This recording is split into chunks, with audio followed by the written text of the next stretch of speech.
All right, so let's just piggyback off that. We're going to obviously start with this game. This was the biggest needle-moving game of the entire season. Alabama's dead, et cetera, et cetera, et cetera.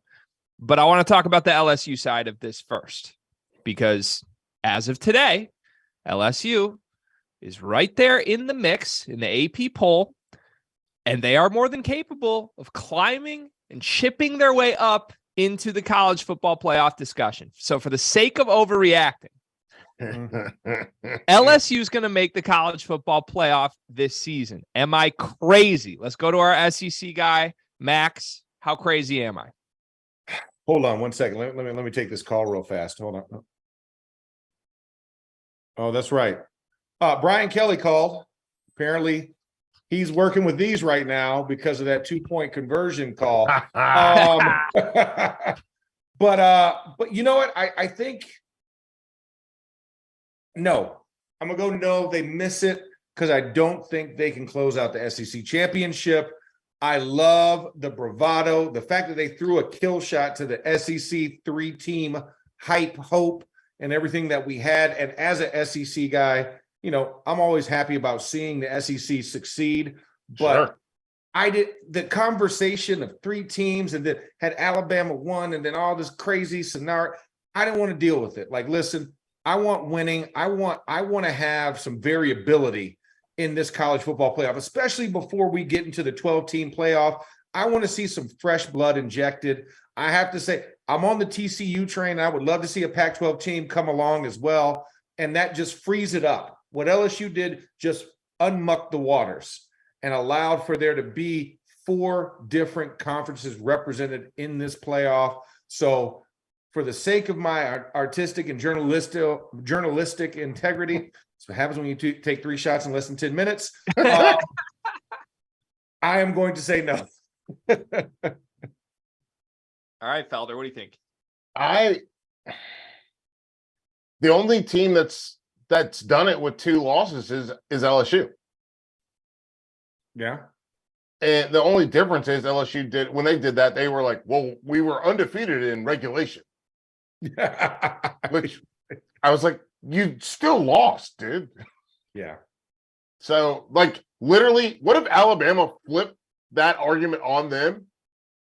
And they were like, yeah, but you only got it because you went for 2.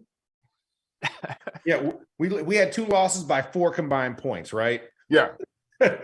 So I just think it's going to be interesting to see when we get there. But I'm with you, Max. And again, this is a window into the phone call that we had. Yeah.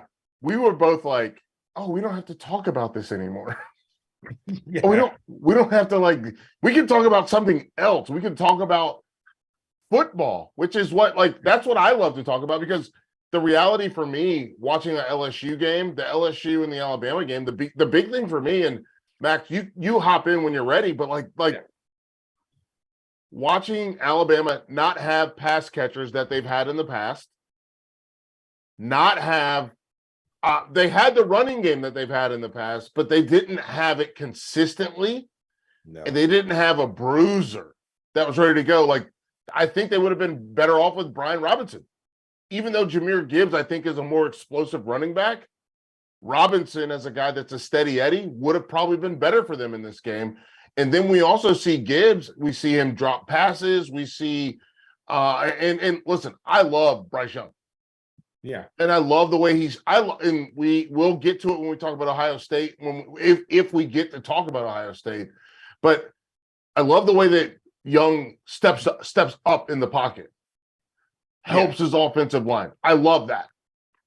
But he also, he's a little dude, and he has to make some business decisions. So, Greg, I know you want to get in here. Go ahead. No, you're good. I'm enjoying this. So, the thing that strikes me about Alabama, which I feel like I've heard a lot of people, including both of you on this network, say this year, is just like it's very clearly a different team, and you can go down the personnel on why they're different. But the reason I think they're in this spot is it's not just one particular area of weakness. Like, I think in comparison to the Alabamas we see or have seen the last 6-7 years, it's across the board is the reason they find themselves in this spot. And I don't know necessarily how you get to that point. I don't know if that says something about just the state of the sport as a whole right now with, the transfer portal becoming a more prevalent thing. I don't know if it says something about the stage of the career that Nick Saban is in, but I know it says something about this year's team. And I think that's why we find Alabama now eliminated essentially from this spot. What do you think, Felder? Ooh, No, you don't like this? I think this team is good. I think the problem is Brian Kelly's a better coach than Les Miles or Ed Orgeron could dream of being. That's one. Two, Okay. college football is changing. And it's adapting to what they do. This is one of the better secondaries that Alabama has had in the last 5 years. Kool-Aid, Branch, Battle, Eli Ricks. They've got a better secondary than they've had in the last few years. And the problem is the rules of college football, the officiating of college football. What are those guys supposed to do? Max, come on. I mean, I think also, along with that, like you said, everybody's catching up, number one. And like you said, but I think also this current iteration of Bama is not the Bama we're used to, like the thumb that Right. Nick Saban puts on his players is sprained. It's broken. He tried it. He's tried it. He's tried, and it has failed because how many penalties they have in this game, Felder and Greg? What did they have? Was it they have 12? Yeah, it was No, double they had digits. Nine accepted, but Okay. 13 total. Yeah. Okay, yeah. They still haven't gotten over the penalty, but like that has been their crux. Like they have to play perfect Mhm. and they have to play clean, and they can't do it. They can't do it for whatever reason, emotional or nervousness or whatever it is. This team can't go with 5 penalties or less. Can I just say that this isn't a Bryce Young problem? No, this is not. Nope. Okay. That's all I want to say because I think everyone immediately blames the quarterback. This is not a Bryce Young problem. No. Bryce Young's doing everything he can. He can't catch the football as well. Yeah. Because this is also the first game where he's thrown below 50%. Yeah. Yes. You know what I'm saying? So that's the other thing is he put them in position to be successful, and guys didn't take advantage. Like you said, this is not the receiving cores of past. Bingo. Fonte Smith has left the building, right? Henry Ruggs has left the building. Yep. All of these. Jalen Waddle is gone. You don't have. Absolutely. There's no Amari Cooper. You don't have. There's no what's his name that played for the Falcons for a while. You don't have that. You don't have him. Julio. Yeah. No, you've just got some guys. You've got some really good guys, because trust me, my little cousin's one of those receivers. They're still good. They're still good. They're not great. Yeah. And they also aren't as disciplined. Like the receivers everybody was so laser focused. The message. They were like clone stormtroopers, right? Yes. You talk to them in the media.